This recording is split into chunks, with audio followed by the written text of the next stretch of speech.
오늘 말씀은 어제에 이어서 이제 요셉의 형들 중에서 유다라고 하는 네 번째 야곱의 아들입니다. 순번으로는 이제 순차적으로는 네 번째 12명의 아들 중에서 네 번째 아들이 유다라고 하는 사람입니다.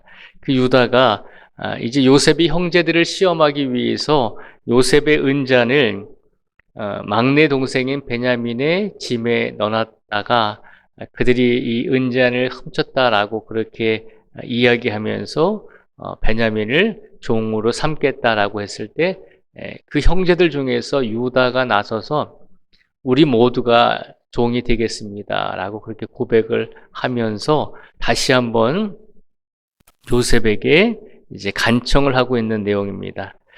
오늘 본문 말씀 속에서 야곱의 12아들들 중에서 유다라고 하는 아들이 다시 한번 요셉에게 간청을 하는데 뭐라고 간청을 하냐면 이렇게 간청을 합니다. 32절에서 34절까지 말씀을 제가 다시 한번 읽어드리겠습니다. 32절에서 34절까지 말씀에 보면 주의 종이 내 아버지에게 아이를 담보하기를 내가 이를 아버지께로 데리고 돌아오지 아니하면 영영이 아버지께 제 짐을 지리이다 하였사오니 이제 주의 종으로 그 아이를 대신하여 머물러 있어 내 주의 종이 되게 하시고 그 아이는 그의 형제들과 함께 올려 보내소서. 그 아이가 나와 함께 가지 아니하면 내가 어찌 내 아버지에게로 올라갈 수 있으리까? 두렵건대 제 해가 내 아버지에게 미침을 보리이다. 아멘. 이 32절에서 34절까지 말씀을 보면 유다라고 하는 아들이 베냐민을 살리기 위해서 베냐민을 다시 아버지인 야곱에게 돌려보내기 위해서 희생을 하고 있는 모습을 우리에게 보여주고 있습니다. 많고 많은 형제들이 있었거든요. 요셉의 형제들은 12명이었습니다. 야곱의 아들들은 12명이었는데 위험에 처했을 때 이제 요셉과 베냐민을 제외하고 10명의 형들 중에서 자기를 희생하겠다라고 나선 형제는 유다입니다. 10명의 형제 중에서 우리 형제들을 위해서 희생을 하겠다라고 담대하게 나선 것이 바로 유다임을 우리가 볼 수 있습니다. 유다가 이렇게 요셉에게 간청을 하는 이유가 무엇일까요? 왜 그토록 베냐민을 살리려고 했을까요? 유다가 이렇게 자신을 희생하면서까지 내가 차라리 베냐민 대신 종이 되겠습니다. 내가 베냐민 대신 막내 동생 대신 노예가 되겠습니다라고 그렇게 간청을 했던 이유는 두 가지입니다. 첫 번째는 아버지 야곱을 위해서입니다. 아버지 야곱을 위해서 유다가 자신을 희생하겠다라고 그렇게 간청하고 있는 것입니다. 왜 아버지 야곱을 위해서 희생을 하냐면 만약에 막내 동생인 베냐민이 다시 가나안 땅으로 돌아가지 아니하면 다시 야곱에게 돌아가지 아니하면 이 야곱은 이미 오래전에 사랑했던 아들 요셉을 잃었던 상처가 있잖아요. 가장 사랑했던 아들이 두 명이 있는데 하나는 요셉이고 하나는 이제 베냐민이라고 하는 아들입니다. 그런데 요셉은 아주 오래전에 이제 죽은 걸로 이 아버지 야곱이 알고 있었다는 것이죠. 그래서 만약에 이번에도 이 막내 동생 베냐민을 아버지에게로 데려가지 못하면 야곱은 충격으로 죽을 수도 있기 때문에 그 모든 상황을 잘 아는 이 유다가 차라리 자기가 노예가 되겠다라고 그렇게 고백을 하고 있는 것입니다. 이것이 유다가 자기를 희생하고자 했던 첫 번째 이유입니다. 아버지 야곱을 위해서 자신을 희생하고자 했습니다. 두 번째 이유는 유다가 자신을 희생하고자 했던 두 번째 이유는 당연히 막내 동생인 베냐민과 그리고 다른 형제들을 살리기 위해서 자신을 희생했다는 것입니다. 가만히 보면 유다는 왜 자신을 희생했는가라고 물었을 때 유다는 과거에 아주 오래전에 자기의 동생인 이제 11번째 동생이었던 요셉을 팔았던 그 마음의 짐이 아직도 마음에 담아두고 있었다는 것입니다. 유다가 과거에 요셉을 팔았던 잘못을 뉘우치고 있다는 증거가 또한 되는 것입니다.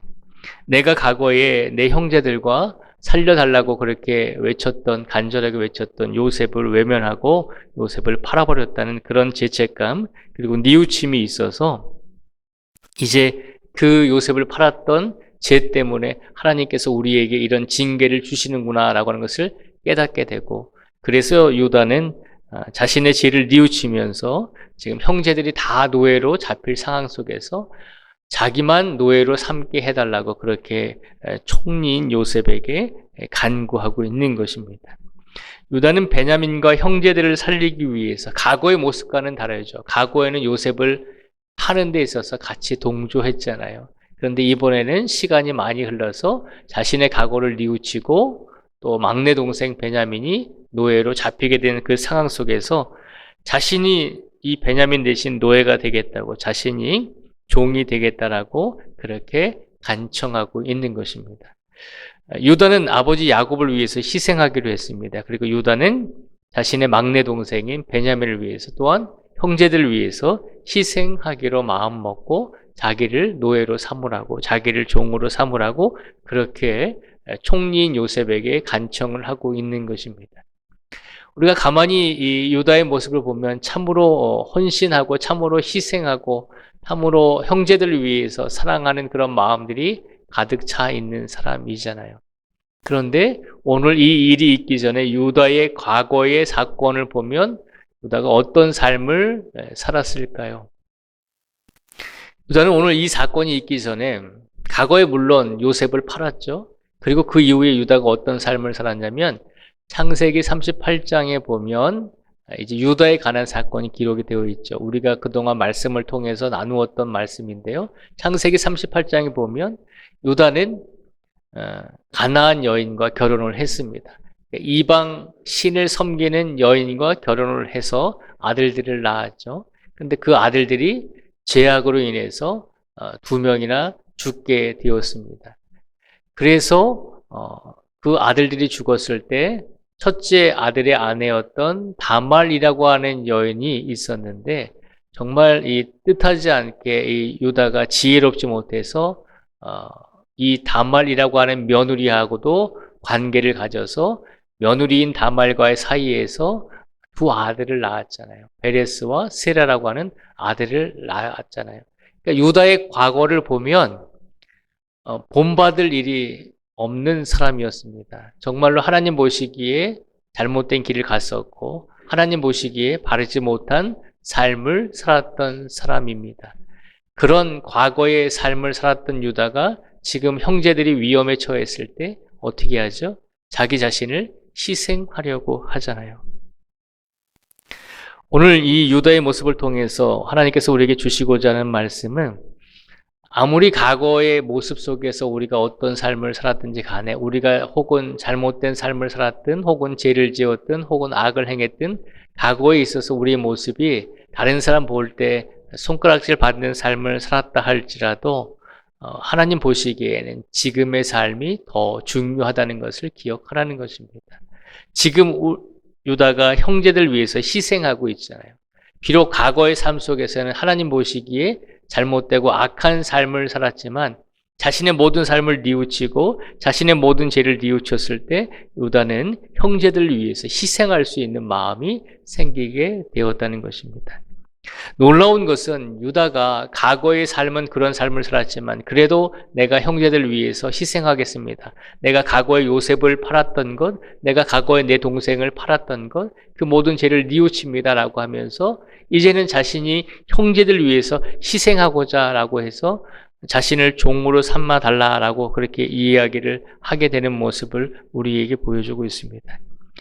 왜 이 말씀을 드리냐면 하나님께서는 이 유다의 모습을 통해서 희생하고 형제들 위해서 헌신하고자 하는 이 모습을 통해서 하나님께서는 훗날에 유다에게 복을 주셨는데, 어떤 복을 주셨냐면 이스라엘의 12지파 중에서 가장 으뜸이 되는 지파로 이 유다의 후손들을 세워주셨습니다.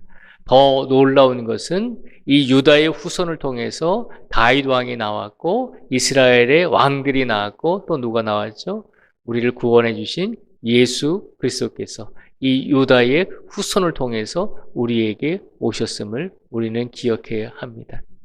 그러니까 과거의 삶을 보면, 인간적인 삶을 보면 본의 안 되는 사람이었습니다.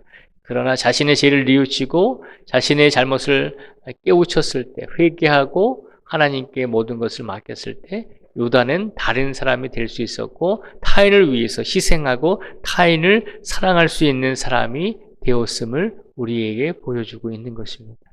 어제의 삶 속에서 우리가 좀 부족하고, 어제의 삶 속에서 우리가 조금 우리가 마음에 들지 않는 삶을 살았을지라도 하나님께서 우리에게 원하시는 삶은 무엇일까요? 과거에 자꾸 우리의 마음과 과거의 시간에 우리의 마음을 두기보다는 지금 이 순간 다시 하나님을 의지하고 지금 이 순간 하나님께 모든 것을 맡기면서 하나님이 원하시는 삶을 지금 이 순간 살아가기를 하나님께서 우리에게 바라고 계신 줄 믿습니다.